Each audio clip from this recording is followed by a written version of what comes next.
Market లో invest చేసి మీ డబ్బులు డబుల్ చేసుకోవాలనుకుంటున్నారా? విజయవాడలో జరిగే సుందరరామిరెడ్డి గారి లైవ్ సెమినార్ కి అటెండ్ అవ్వండి.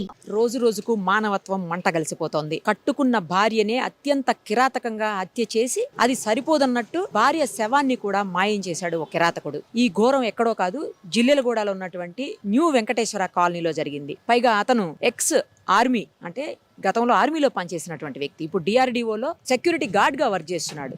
గురుమూర్తి పేరు. నిజానికి ప్రకాశం జిల్లాకు సంబంధించినటువంటి వాళ్ళు వీళ్ళు. ప్రకాశం జిల్లాలో నుంచి తర్వాత ఇక్కడికి వచ్చేసి వాళ్ళు గత కొంతకాలంగా 13 ఏళ్ల క్రితం మాధవితోటి ఈ గురుమూర్తికి పెళ్ళయింది. 2 పిల్లలు కూడా ఉన్నారు. దారుణంగా ఆమె మీద కేవలం అనుమానంతో హేయమైనటువంటి చర్య ఇది. దారుణంగా చంపినటువంటి పరిస్థితి. చంపిందే కాదు, శవాన్ని కూడా మాయం చేశాడు. ఆ మాయం చేసి ఎంత ఘోరంగా అంటే, చంపిన తర్వాత ఆమెను ముక్కలుగా కోసి ఆ ముక్కల్ని వేడి నీళ్ళల్లో ఉడకబెట్టి మళ్ళీ వాటిని ఎండబెట్టి పౌడర్ చేసి బకెట్లో కలిపి పక్కనే ఉన్నటువంటి జిల్లెలగూడ చెరువులో కలిపేశాడనమాట. ఇంత దారుణం అంటే అసలు ఒకవేళ నచ్చకపోతే, ఇష్టం లేకపోతే వదిలేయొచ్చు, ఆమె పాటికి ఆమెని ఉండనియొచ్చు, ఇతని పాటికి ఇతను ఉండొచ్చు. 2 పిల్లలు ఉన్న తర్వాత కూడా 13 ఏళ్ళు కాపురం చేసిన తర్వాత భార్య మీద అనుమానంతో కేవలం ఇంత ఘోరంగా చంపి, పైగా పోలీసుల దగ్గర చంపాను, ఎవిడెన్స్ లేదు కదా, రేపు పొద్దున కోర్టులో చూసుకుందాం అని చెప్పేసి మాట్లాడుతున్నాడు. అంటే ఎంత ధైర్యము! అసలు ఎందుకు ఇంత దారుణంగా సొంత భార్యని చంపి ఇంత హేయమైన చర్యలకు ఎందుకు పాల్పడుతున్నారు అసలు? పైగా పిల్లల్ని భార్యని కలిపి సినిమాకి తీసుకుని వెళ్ళి, సినిమా నుంచి వచ్చిన తర్వాత పిల్లల్ని తీసుకెళ్లి అత్తగారింట్లో వదిలేసి, ఆ తర్వాత భార్యతో ఇంటికి వచ్చి గొడవపడి ఆమెను చంపటం. ఇలా కూడా చేస్తారా? ఇంత ఘోరంగా మనుషులు ఉంటారా? ఇంత మానవత్వం లేకుండా ఉంటారా? 13 ఏళ్ల పాటు తనతో కాపురం చేసి తనకు అన్నీ సమకూర్చినటువంటి భార్యను ఇంత హేయంగా కిరాతకంగా హత్య చేస్తారా అనిపిస్తోంది. అసలు తెలిసిన దగ్గర నుంచి కూడా అందరూ ఆశ్చర్యపోతున్నటువంటి పరిస్థితి. ఇంత ఘోరంగా చంపుతారా? ఎలా చంపుతారు అసలు ఇంత ఘోరంగా అని చెప్పి. ఇప్పుడు అదే ఇంటి దగ్గర మనం ఉన్నాం.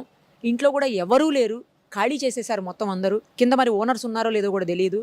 ఇంకోటి ఏంటంటే, పోలీసులు ఇప్పటి వరకు మిస్సింగ్ కేసుగానే నమోదు చేసినటువంటి పరిస్థితి. ఎందుకంటే ఎవిడెన్స్ లేదు ఎక్కడా కూడా. కానీ తప్పు చేసిన ప్రతి వ్యక్తి ఖచ్చితంగా ఏదో ఒక ఎవిడెన్స్ వదిలేస్తాడు. అది లా చదివిన ప్రతి ఒక్కరికి తెలుసు, చట్టం చదివినట్టు తెలిసినటువంటి ప్రతి ఒక్కరికి తెలుసు, పోలీసులకు కూడా తెలుసు. సో ఎక్కడో ఒక చోట ఏదో ఒక క్లూ అయితే దొరుకుతుంది ఖచ్చితంగా పోలీసులకు. అది దొరికిన తర్వాత రిమాండ్ చేస్తారేమో. అంతవరకు అయితే కేవలం మాధవి తల్లిదండ్రులు ఇచ్చినటువంటి కంప్లైంట్ మేరకు పోలీసులు అయితే కేవలం మిస్సింగ్ కేసునే నమోదు చేశారు. ఇన్వెస్టిగేషన్ తర్వాత మరిన్ని విషయాలు బయటకు వచ్చే అవకాశం ఉంటుంది. ఆ ఇన్వెస్టిగేషన్ లో కూడా అతను సహకరించట్లేదని తెలుస్తోంది. గంటకు ఒక మాట మారుస్తూ, గంటకు ఒక రీజన్ చెప్తూ, ఏదేదో చెప్తూ పోలీసులనే బెదిరిస్తున్నాడని కూడా తెలుస్తా ఉంది.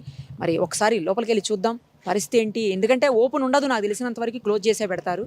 అయినా కూడా ఒకసారి చూద్దాం. ఇప్పుడు గురుమూర్తి మాధవి ఉండే ఇంటి దగ్గరకు వచ్చేసాం మనం. ఒకసారి చూద్దాము. ఎందుకంటే క్లోజే ఉంది, ఎక్కడ కూడా ఓపెన్ లేదు, లాక్ చేసేసి ఉంది. జస్ట్ ఒక విండో మాత్రమే ఓపెన్ అయి కనిపిస్తా ఉంది. ఆమెను చంపింది కూడా ఇదే ఇంట్లో గురుమూర్తి. బయటంతా కూడా ఇగో వాషింగ్ మిషన్, కొన్ని కూరగాయలు లాకేసి ఉంది అయితే చూడండి ఫస్ట్. తర్వాత ఈ కూరగాయలు, తర్వాత ఈ బట్టలు అవన్నీ ఉన్నాయి. ఏం కనిపించట్లేదు. పైన అయితే చూసాము, జస్ట్ ఒక విండో, ఈ విండో ఏదైతే కిచెన్ విండో ఉందో అది మాత్రమే ఓపెన్ ఉంది. ఒకసారి చూడొచ్చు అందులో నుంచి, బట్ ఏం కనిపించట్లేదు ఇప్పుడైతే. ఫోరెన్సిక్ వాళ్ళు కూడా చెక్ చేశారు డ్రైనేజ్ పైప్ లైన్ అని తెలుస్తూ ఉంది. అతను రకరకాల వెర్షన్స్ వినిపించడం. ఒకసారి ఏమో అవును చంపాను, కానీ ఆధారాలు ఎక్కడున్నాయి, ఏం చేస్తారు, కోర్టులో చూసుకుంటానే ఏమన్నా ఉంటే అని చెప్పి పోలీసుల మీదే ఫైర్ అవుతున్నాడని చెప్పి తెలుస్తోంది. ఇంకోవైపు పోలీసులకు కూడా సరైనటువంటి ఆధారాలు దొరకనటువంటి పరిస్థితి. ఎందుకంటే చంపాడు, చంపిన తర్వాత అతను చెప్పిన వెర్షన్ ప్రకారం ఏంటి పోలీసుల దగ్గర అంటే, అందరం కలిసి మూవీకి వెళ్ళాము 15th. మూవీకి వెళ్ళిన తర్వాత ఇంటికి వచ్చాక ఆమె నాతో గొడవ పడింది. ఇద్దరం గొడవ పడినప్పుడు తాళి తీసి నా మీద మొహం మీద ఇసిరేసింది. ఆ కోపంలోనే నేను ఆమెను గోడకేసి కొట్టినప్పుడు ఆమె కింద పడిపోయింది. స్పృహ తప్పి పడిపోయింది అనుకున్నా కానీ చనిపోయింది అనుకోలేదు. కానీ చనిపోయింది. ఎట్లయినా శవాన్ని మాయం చేయాలి అని చెప్పి డిసైడ్ అయ్యి నేను ఆమెను ముక్కలుగా కట్ చేసేసి, మెత్తటి పార్ట్స్ ఏవైతే ఉంటాయో అవన్నీ కూడా కట్ చేసి, ఆ తర్వాత వాష్రూమ్లోకి తీసుకెళ్ళి అక్కడ గీజర్ ఆన్ చేసి ఆ హాట్ వాటర్లో ఆమె పార్ట్స్ వేసి ఆ తర్వాత ఒక 6 hours అట్లానే వదిలేసి, అవి డ్రై అయిపోయాక తీసుకొచ్చి పౌడర్ లాగా చేసి, వాటిని చిన్న చిన్న పీసులు చేసి పౌడర్ లాగా చేసి తీసుకుపోయి జిల్లెలగూడ చెరువులో వేశాను అని అతను చెప్పటం. కానీ ఆధారాలు ఏమున్నాయి, నేను చంపాను అని చెప్పాడని చెప్తున్నారు. బట్ ఏది అనేది కూడా స్పష్టత అయితే లేదు ఇప్పటి వరకు. ఏం జరిగింది, ఎలా చనిపోయింది ఆవిడ ఆ చనిపోయిన తర్వాత ఆమె బాడీని ఏం చేశాడు అనేది అయితే, ఎందుకంటే గంటకు ఒక మాట చెప్తున్నాడని చెప్పి పోలీసులు కూడా అంటా ఉన్నటువంటి సిచ్యుయేషన్ ఉంది. కానీ అత్యంత దారుణమైన హేయమైనటువంటి చర్య ఇది. ఒకవేళ ఇష్టం లేకపోతే ఆమె మీద నిజంగా అనుమానం అనేది ఉంటే వదిలేయచ్చు, డైవర్స్ తీసుకోవచ్చు, లేదంటే అతను బ్రతికేది అతను బతకొచ్చు, ఆమె పాటికి ఆమె వదిలేయచ్చు. ఇద్దరు చిన్న పిల్లలు ఉన్నారు. 13 ఏళ్ల పాటు కాపురం చేసి ఇద్దరు పిల్లలకి తల్లి ఆమె. తల్లి లేని లోటు పిల్లలకి ఎవరూ తీర్చలేరు ఎప్పటికీ కూడా. తండ్రి లేకపోయినా ఆ స్థానాన్ని తల్లి భర్తీ చేయగలుగుతుందేమో కానీ కొంతవరకు, బట్ తల్లి స్థానాన్ని అయితే మాత్రం ఎవ్వరూ ఎప్పటికీ భర్తీ చేయలేనటువంటి సిచ్యుయేషన్ ఉంటుంది. కనీసం పిల్లల ముఖాలు చూసైనా వదిలేసి ఉండాల్సిందేమో. అలా కూడా కాకుండా 13 ఏళ్ల పాటు కాపురం చేసినటువంటి తన భార్యను అత్యంత కిరాతకంగా హత్య చేయటం, అంతటితో ఊరుకోకుండా అసలు ముందు మనకు వచ్చిన న్యూస్ ఏంటంటే కుక్కర్లో పెట్టి ఉడికించాడు అని చెప్పేసి. మరి ఇప్పుడు పోలీసుల దగ్గరేమో హాట్ వాటర్లో గీజర్ ఆన్ చేసి హాట్ వాటర్లో వేసాడు అని చెప్పేసి. సరే ఏదైనా కూడా దారుణాతి దారుణంగా హత్య చేశాడు. ఇంత ఘోరంగా ఎలా చేయగలుగుతారు అసలు? అన్నేళ్ల పాటు సన్నిహితంగా ఉండి భార్యని కడదాకా ఆమెకి తోడుంటానని చెప్పేసి మాట ఇచ్చి పెళ్లి చేసుకొని చిన్న అనుమానాలు ఏవో ఉన్నాయని చెప్పి అంతటితో వదిలేస్తే అయిపోయేదానికి ఘోరంగా చంపి ఆమె జీవితం నాశనం చేశాడు, ఇటు పిల్లల జీవితం నాశనం చేశాడు, తన జీవితం కూడా తను నాశనం చేసుకున్నాడు. ఏమన్నా చదువుకోనివాడు లేకపోతే తెలియనివాడు కాదు. అతను మిలిటరీలో పనిచేసి వచ్చి రిటైర్ అయిపోయి ఇప్పుడు డిఆర్డిఓలో ఒక సెక్యూరిటీ గార్డ్గా విధులు నిర్వహిస్తున్నటువంటి సిచ్యుయేషన్. మరి అలాంటప్పుడు అన్నీ ఆలోచించాలి. ఆలోచించే బహుశా ఏ ఎవిడెన్స్ దొరకకూడదని చెప్పి ఇలా చేశాడేమో మరి. కానీ కనీసం మానవత్వం లేకపోవడం అనేది దారుణమైనటువంటి విషయము. పైగా ఇదంతా చేసి ఏమీ తెలియనట్టు మళ్ళీ వాళ్ళ అంటే తల్లి భార్యకి అత్తగారికి ఫోన్ చేసి ఆమె కనిపించట్లేదని చెప్పి వాళ్ళిద్దరితో పాటు ఆ భార్య తల్లిదండ్రులతో పాటు పోలీస్ స్టేషన్ వరకు వెళ్ళి కామ్గా అమాయకంగా నిల్చొని కేసు రిజిస్టర్ చేసి వచ్చాడు. ఎంత ఘోరం అసలు, ఎంత దారుణం. చివరికి పోలీసులకు అనుమానం వచ్చి సీసీటీవీ ఫుటేజ్ మొత్తం తీస్తే ఆమె బయటికి వెళ్ళిపోయిందని చెప్తున్నాడు కదా, ఇంట్లో నుంచి వెళ్ళిపోయింది నాతో గొడవపడని చెప్పాడు. సో ఆ సీసీటీవీ ఫుటేజ్ తీసినప్పుడు మొత్తం మ్యాటర్ అంతా బయటకు వచ్చింది. అసలు ఆమె ఇంట్లో నుంచి బయటికి వెళ్ళినటువంటి సిచ్యుయేషన్ లేదు. సో ఏమైంది ఎలా అయిందని అప్పుడు అదుపులోకి తీసుకుని క్వశ్చన్ చేస్తే మొత్తం విషయాలన్నీ బయటకు వచ్చాయి. ఇది కఠినమైనటువంటి శిక్ష వేయాలి. ఎన్ని చట్టాలు ఉన్నాయి మనకు, ఎంత కఠినమైనటువంటి శిక్షలు ఉన్నాయో, కానీ సత్వరం ఆమె అయితే తిరిగి రాదు. ఆమె పిల్లలకి ఆమె కుటుంబానికి తల్లిదండ్రులకి మాత్రమే న్యాయం చేయాల్సినటువంటి పరిస్థితి ఉంటుంది. ఎప్పటికీ ఇలాంటివన్నీ ఆగుతాయో అర్థం కాదు. ఇన్నేళ్ల పాటు కలిసి ఉన్న తర్వాత కూడా తన భార్యని తానే ఇంత ఘోరంగా కిరాతకంగా అసలు మానవత్వం అనేది లేకుండా హత్య చేసి ఆ తర్వాత ముక్కలు చేసి తర్వాత ఆ బోన్స్ అన్నిటిని పౌడర్ని చేసి ఇంత ఘోరంగా చేయాల్సిన అవసరం ఉందా? అసలు ఎందుకు ఇంత కక్ష ఉంటుందా మనుషుల మీద? తన సొంత మనుషుల మీదనే. వాళ్ళు ఉంటే వదిలేయచ్చు, తన పాటికి తనని బతకనిస్తే అయిపోయేది, అతని పాటికి అతను బతికితే అయిపోయేది. ఏంటి ఘోరం అసలు? ఖచ్చితంగా 100% తప్పు చేసిన వాడికి శిక్ష పడే తీరాలి. అది కూడా కఠినమైన శిక్ష, సత్వరం పడాల్సినటువంటి అవసరం అయితే కనిపిస్తూ ఉంది. ప్రస్తుతం మనతో పాటు మీరుపేట పోలీస్ స్టేషన్ దగ్గర ఉన్నారు హ్యూమన్ రైట్స్ సంబంధించిన వాళ్ళు, అలాగే పలు మహిళా సంఘాల వాళ్ళు. ఒక్కసారి ఈ మాధవి విషయంలో వాళ్ళు ఏం చెప్తారో చూద్దాం. అమ్మ, జరిగినటువంటి దారుణమైన సంఘటన, భార్యని అత్యంత కిరాతకంగా చంపటమే కాకుండా శవాన్ని కూడా మాయం చేయటం, పైగా పోలీసులు కూడా బెదిరిస్తున్నట్టు తెలుస్తోంది. ఏం చేస్తారు, కోర్టులో చూసుకుంటాను, ఎవిడెన్స్ ఏముంది అని అడుగుతున్నాడంట. రకరకాలుగా గంటకు ఒక మాట చెప్తున్నాడని చెప్తున్నారు. ఇంత దారుణంగా ఒకవేళ నచ్చకపోతే ఆమె మీద అనుమానం ఉంటే వదిలేయొచ్చు, దూరంగా ఉండొచ్చు, రకరకాల మార్గాలు ఉన్నాయి. కానీ ఇంత హేయమైన కిరాతకమైన చర్యకి పాల్పడాల్సిన అవసరం ఉందా? ఈ రోజున ఒకటి చెప్పాలంటే అమ్మ, సమాజంలో మహిళలకు గాని స్త్రీలకు గాని రక్షణ లేకుండా పోయింది. భార్యని అంత దారుణంగా 72 ముక్కలు చేసి చంపిండంటే అలాంటి వ్యక్తిని క్షమించడానికి వీలు లేదు. ఏం చేసుకోపోండి అని మాట్లాడుతున్నారు చూడండి. ఇది ఇంకా ఖండించాల్సిన విషయం. కనీసం 2 పిల్లల తల్లి, ఒక ఆర్మీలో పనిచేసి వచ్చిన వ్యక్తి విచక్షణ జ్ఞానాన్ని కోల్పోయి నా భార్య 2 పిల్లలు ఉన్నారనే కామన్ సెన్స్ కూడా లేకుండా భార్యని అంత దారుణంగా 72 ముక్కలు చేసి నరికి మళ్ళా కుక్కర్లో పెట్టి ఉడకబెట్టి ఎండబెట్టి దాన్ని పొడి చేసి నదిలో కలిపొచ్చిన సంఘటన అసలు ఇట్లా మనుషుల్ని కవలించేస్తుంది. మామూలు విషయం కాదండి ఇది. వాడికి మాత్రం ఎట్టి పరిస్థితుల్లో ఇమ్మీడియట్గా శిక్ష పడాలి. ఏ ఆర్మీలో చేసిరాని, ఎక్కడైనా చేసిరాని, ఆర్మీలో చేసి వచ్చిన వ్యక్తికి ఇంకా ఎంత ఉండాలి, స్త్రీల పట్ల గౌరవం ఉండాలి, ఒక బాధ్యత ఉండాలి. ఆ బాధ్యత లేకుండా, భార్య అనేది ఇది లేకుండా, ఒక ఆడమనిషి అనే కనీస జ్ఞానం లేకుండా బిహేవ్ చేసిన ఆ వ్యక్తికి ప్రభుత్వము, చట్టము, జడ్జి గారు ఇమ్మీడియట్లీ శిక్ష పడాలి. కాలయాపన చేయకుండా బెయిల్ తీసుకునే అవకాశం ఉంటుంది. ఈ కేసులో బెయిల్ కూడా రావద్దు. బెయిల్ రాకుండా జైల్లో పెట్టి కాలయాపన చేయొద్దు. ఇమ్మీడియట్లీ సిట్టింగ్ జడ్జి ద్వారా ఇమ్మీడియట్లీ జడ్జి గారికి నేను కోర్టు వారికి డిపార్ట్మెంటల్కి ఒకటే చేత దండం పెడుతున్నా. ఇమ్మీడియట్లీ అలాంటి వాడికి శిక్ష పడాలయ్యా. ఆ బాధ ఆ తల్లి ప్రాణం పోయేటప్పుడు పడ్డ బాధ వాడికి కూడా తెలవాలి. ఇంకొక మగ మనిషి ఎవరైనా సరే ఆడవాళ్ళని శిక్షించాలన్నా, ఆడవాళ్ళ మీద అగత్యాలు చేయాలి అన్నా వాళ్ళు ఇట్లా ఉలిక్కి పడేటట్టు ఉండాలి. ఆడవాళ్ళ జోలికి రావాలన్నా, స్త్రీల పిల్లలు పసిపిల్లల జోలి మొన్ననే రీసెంట్గా ఒక వారం కాలేదమ్మా ఇబ్రహీంపట్నంలో ఒక చిన్న సంఘటన చోటు చేసుకుంది. సొంతం బాబాయే అన్న కూతుర్ని దారుణం చేయడం జరిగింది. 13 మైనారిటీ బాలికం చేయడం జరిగింది. అది మర్చిపోతున్నామో లేదు, మర్చిపోను కూడా మర్చిపోలేదమ్మా. జస్ట్ ఇది జరిగి ఒక వారం రోజులు అయింది. ఇంతలోనే ఇది వెలుగులోకి వచ్చేసరికి హృదయం ఇట్లా కవలించి భయంకరమైన బాధ, చెప్పుకోలేని బాధ ఇది. కాబట్టి స్త్రీలకి ఇలాంటి జరగకుండా చట్టము గవర్నమెంట్ ముందుకొచ్చి వాడికి మాత్రం బెయిల్ రావద్దు. ఎలాంటి పరిశ్రమలు తప్పించుకోవడానికి వీళ్ళది చట్టం నుంచి ఇమ్మీడియట్లీ శిక్ష పడాలి. వానికి కఠినమైన శిక్ష. ఇట్లా జనాలు చూస్తుంటే ఇంకొక మగవాడు ఆడదాని మీద మర్డర్ చేయాలని ఆలోచన వచ్చినా, ఆడదాన్ని అఘాత్యం చేయాలని చిన్న థాట్ వచ్చినా కూడా ఇట్లా భయపడేటట్టు ఉండాలి. అలాంటి శిక్ష వేయాలని నేను గవర్నమెంట్ని చేతులకు దండం పెడుతున్నాను. అట్లాంటి శిక్ష వేసి జనానికి ఇట్లా కళ్ళు తెప్పించేటట్టు కావాలి. ఇంత ముందు కూడా గతంలో వచ్చిన నిర్భయ చట్టం వచ్చింది, ఎన్నో చట్టాలు వచ్చినాయి, అయినా కూడా ఉపయోగం లేకుండా పోయినాయి. ఏ చట్టాలు వస్తూనే ఉన్నాయి. ఆడవాళ్ళకి, మహిళలకి, మైనార్టీ అమ్మాయిలకి జరగాల్సిన అన్యాయం, అఘాత్యాలు, మానభంగాలు, మర్డర్లు జరుగుతున్నాయి ఉన్నాయి.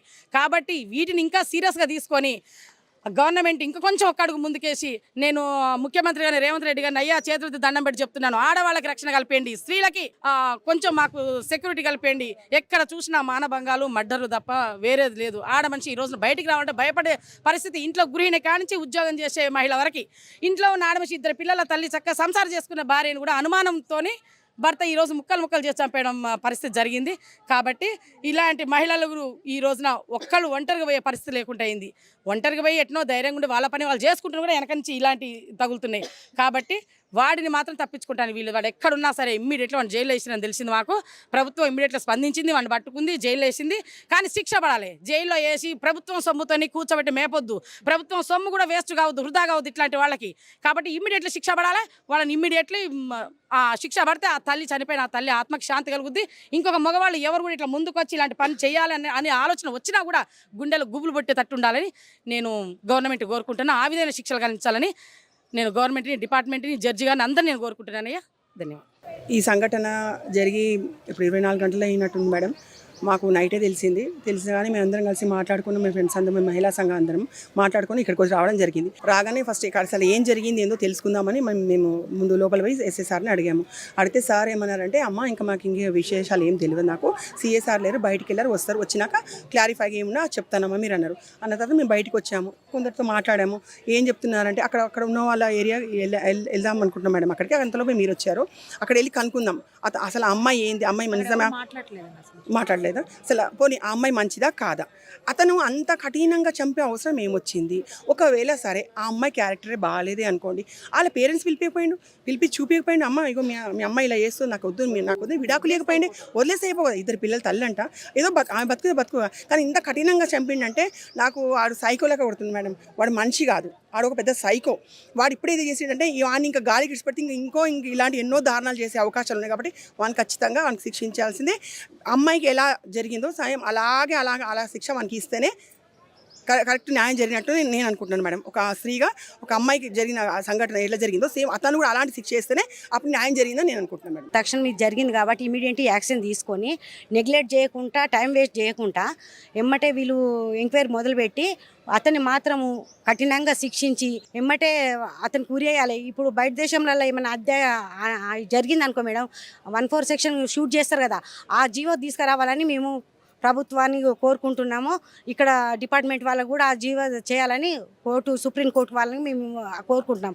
లేడీస్ మీద, చిన్నారుల మీద ఎన్నో అవుతున్నాయి మేడం. జైలు ఏమవుతుంది అని వాళ్ళు చేస్తుర్రు, జైలు పోతురు, మంచి తిని ఉంటుర్రు, మేపి వదిలిపెడుతురు. వాడికి బతుకైతే ఉంది కదా.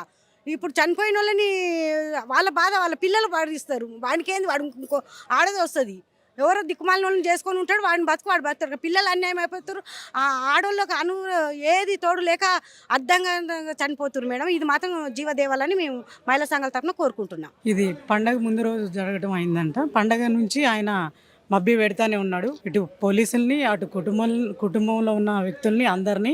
మళ్ళీ ఏమీ తెలియనట్టు వచ్చి నా భార్య కనిపించట్లేదని చెప్పి మిస్సింగ్ మిస్సింగ్ కేసు కింద దీన్ని చిత్రీకరించడం అయింది. మళ్ళీ ఇప్పుడు పోలీసులు కూడా మేము ఇక్కడికి వెంటనే ఈ విషయం తెలుసుకున్న వెంటనే మీర్పేట పిఎస్కి మేము రావడం జరిగింది. ఇక్కడికి వచ్చి పోలీసుల్ని అడగటం జరిగింది. లోపల ఎస్ఐ గారు ఉన్నారు.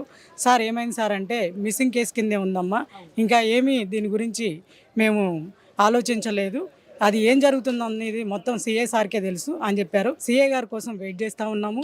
అయినా కానీ ఇట్లాంటి విషయాలు ఒకటి జరుగుతుందంటే ఇంకోటి వెలుగులోకి వస్తుంది. మా పూర్తి డిమాండ్ ఏంటంటే ఇట్లాంటి విషయాలు ఇంకొకటి వెలుగులోకి రాకోకుండా మంచి జీవో పాస్ చేయాలి. ఇప్పుడు వరకు ఎన్నో జీవోలు పాస్ అయినాయి కానీ అమలు అవుతలేవు. నిర్భయ చట్టాలు కానీ ఏ అయినా కానీ అమలు చేయట్లేదు. ఇప్పుడు ఈ సంఘటన నిన్నగాక మొన్న చెల్లి వాళ్ళు చెప్పారు, తుర్కెంజాల్లో సొంత బాబాయ్, తర్వాత మొన్న ఒక పాపని బీటెక్ పాపని, ఇట్లా రోజుకు ఒక 2-3 అయినా జరుగుతూ ఉన్నాయి. మన రాష్ట్రం నలుమూలలంగా కావచ్చు, దేశవ్యాప్తంగా కావచ్చు. పిల్లలు ఏదో ఒక రకంగా ఇంకా కిందకి దిగజారిపోతూనే చంపేస్తానే ఉంటున్నారు. మగవాళ్ళ ఆధిపత్యం ఎక్కువైపోతుంది. దీనికి ఎవరైనా సరే కఠిన చర్యలు తీసుకోవాలని చెప్పి మేము కోరుకుంటా ఉన్నాం. సుప్రీంకోర్టును డిమాండ్ చేస్తున్నాం ఫస్ట్. ఎందుకంటే పోలీసుల దగ్గరికి వెళ్ళామనుకోండి, వాళ్ళకి ఏదో రిమైండ్ చేసినట్టు చేస్తున్నారు, మళ్ళీ వెంటనే బెయిల్స్ ఇచ్చేస్తున్నారు, లేకపోతే కొంతసేపు జైలుకి పోతున్నారు, మళ్ళీ సత్ప్రవర్తన అనే దాని కింద బయటకు వచ్చేస్తున్నారు. జీవ కారాగార శిక్ష వేసినా కూడా సత్ప్రవర్తన అనే ఒకటి ఉంది కదా మేడం, వచ్చేస్తున్నారు. క్షణిక ఆలోచనలో వీళ్ళు చేస్తున్నారేమో కానీ ఈ జీవితాలు నాశనం అయిపోతున్నాయి. ఒక ఆడది లేకపోతే జన్మే లేదు. ఆడది ఒక దేవుడితో సమానం. మీరు పుట్టుకకు కారణం, మీరు తిరగడానికి కారణం మేము కంటేనే మీరు వాళ్ళ రోడ్డు మీద తిరుగుతున్నారు. మమ్మల్ని చంపేయడానికి చేతులు ఎలా వస్తున్నాయి మీకు? ఆ మనిషి కనుక నిజంగా కూడా ఎట్లానే చేసుంటే ఒక పెద్ద కుక్క తీసుకొచ్చి ఇదే నడి రోడ్లో ఆ మనిషిని అట్లానే వండితే నడి బజార్లో ఇంకొకళ్ళు ఇట్లాంటివి చెయ్యరు. అది మా డిమాండు. పోలీసు వారిని కూడా మేము కోరుకుంటా ఉన్నాం, కాలయాపన చేయకండి, దీన్ని ఏదో తొందరగా ఒక పరిధికి తీసుకురండి, తొందరగా దీని గురించి మీరు ఎంక్వైరీ మొదలు పెట్టండి, ఎంక్వైరీ చేయండి. ఆ నీచుడిని జైలు వరకు వెళ్లకుండా ఇక్కడే ఏదో ఒక రకంగా మీరు జైల్లో కూర్చోబెట్టి మేపకుండా షూట్ చేస్తారా, కోస్తారా, ప్రజలకు అప్పచెప్తారా నిర్ణయించి దాన్ని మీరు వెంటనే మీరు స్పందించాలని చెప్పి మా యొక్క విజ్ఞప్తి అండి. మీడియా మిత్రులు మీరు ఇక్కడికి వచ్చినందుకు ధన్యవాదాలు. దీన్ని కఠిన చర్యలు తీసుకునేలాగా మీరు ముందుకు తీసుకుని వెళ్ళండి. నా పేరు ఇంద్ర, నేను సామాజిక కార్యకర్తని. మరి ఈరోజు మాకు పొద్దున 10 o'clockకి మాకు ఇన్ఫర్మేషన్ యూట్యూబ్ ద్వారా మాకు తెలియడం జరిగింది. దాన్ని చూసి మేము ఇక్కడ రావడం అయింది. రాగానే సిఐ దగ్గరికి వెళ్తే సార్ లేడు. ఎస్ఐ దగ్గరికి వచ్చినాము. సార్ ఏం జరిగింది, అసలు ఎందుకు చంపడానికి కారణం ఏంటి, ఒక మహిళని అంత ఘోరంగా నరికి చంపడము, ఒక మహిళకు జీవించడానికి కూడా ఒక హక్కు లేకుండా అయిపోయింది అనేది మాకు చాలా బాధాకరమైన విషయము. ఎందుకంటే మహిళల పట్ల చాలా చట్టాలు వస్తున్నాయి, మహిళలకు అన్ని హక్కులు ఉన్నాయి, మహిళలకు ఇంకెన్ని తీసుకురావాలంటారు. నేను మాట్లాడేటప్పుడు మీకు ఇంకెన్ని కావాలో చట్టాలు చాలా ఉన్నాయి, మీకే ఉన్నాయి అని అంటారు. కానీ ఏమున్నాయి, ప్రాణాలు తీసేంత వరకు తీసినాక కూడా ఏం జరుగుతుంది? తీసి కూడా ఒక జంతువును ఉడకబెట్టినట్టుగా మనుషులను ఉడకబెడితే ఏం చేస్తారు? సమాజంలో మనుషుల్ని తినేస్తున్నారు. అసలు చెప్పుకోవడానికే మాకు బాధ అనిపిస్తుంది. ఏం చేద్దాం అన్నది. చట్టాలు తీసుకొచ్చినప్పుడు వెంటనే షూట్ చేయాలి. కొన్ని 100 కేసులు ఉన్నాయి పోలీస్ స్టేషన్లలో, కొన్ని 100 మంది పిల్లలు అక్కడ అత్యాచారాలు జరిగినాక మళ్ళీ 2వ రోజుకే 3వ రోజుకే 2 నెలలకే 3 నెలలకే తీసుకొచ్చి ఇళ్ళలో మళ్ళీ మేపుతున్నారు. అప్పుడు ఏమైపోతున్నాయి, ఇంకా పెరిగిపోతున్నాయి. యూట్యూబ్లలో చూసుకుంటున్నారు, ఫోన్లలో చూస్తున్నారు. అవి కామన్ అయిపోయింది. ఇప్పుడు ఒక మనిషికి విలువ లేకుండా పోయింది. దీని మీద ఇప్పుడు మహిళల మీద విలువ రావాలంటే మనకు మంచి చట్టం తీసుకురావాలి. మంచి చట్టం ఎలాంటిది, భార్య భర్తలు ఎలా ఉండాలి, మంచి కౌన్సిలింగ్ సెంటర్స్ చాలా తగ్గిపోయినాయి. ఇప్పుడు ఒకప్పుడు ఉండే కౌన్సిలింగ్ సెంటర్స్ ఉండే 14 సంవత్సరాల అమ్మాయిల నుంచి 18 సంవత్సరాల వరకు, మళ్ళీ 36 సంవత్సరాల వరకు అలాగలాగా కౌన్సిలింగ్స్ ఉండే. అవన్నీ కూడా ఇప్పుడు ఎక్కడ ఇస్తున్నారు, ఏ బస్తీలో ఇస్తున్నారు, ఏ గ్రామంలో కౌన్సిలింగ్ సెంటర్లు ఉన్నాయి? లేకనే కదా యూట్యూబ్లు చూసి మహిళల పట్ల కొన్ని ప్రాబ్లమ్స్ జరిగి, అబ్బాయిల పట్ల కొన్ని ప్రాబ్లమ్స్ జరిగి ఇంత ఘోరంగా జరుగుతుంది. ఆయన ఒక దేశాన్నే కాపాడే మనిషే ఈ రోజు ఇట్లా చేసిండంటే ఇంకా అసలు ఎలాంటి వాళ్ళని నమ్మాలి? చిన్న స్థాయిలో ఉన్నోడిని నమ్మాలనా, పెద్ద స్థాయిలో ఒక ఉద్యోగాన్ని నమ్మాలనా ఆడపిల్లల పట్ల? అందుకే దీని మీద మేము ఏమంటున్నామంటే ఒక మంచి చట్టం తీసుకురండి. ఇప్పటికైనా కూడా చట్టాలు, ఇప్పటి వరకు తెచ్చిన చట్టాలు చుట్టాలయ్యి ఆడ మూలకున్నాయి. ఆ చట్టాలు ఎవ్వరికి ఉపయోగం అన్నది లేదు. ఎట్లాంటి చట్టం అంటే వెంటనే శిక్షకు శిక్ష, అప్పుడే భయం అన్నది ఉంటుంది. మేము దీని మీద ఫుల్గా ఖండిస్తున్నాం. మహిళలకు మంచి చట్టాలు తీసుకురావాలి. సుమన్ టీవీలో మీ పర్సనల్ అండ్ బిజినెస్ ప్రమోషన్స్ కోసం కింది నెంబర్కి కాంటాక్ట్ చేయండి.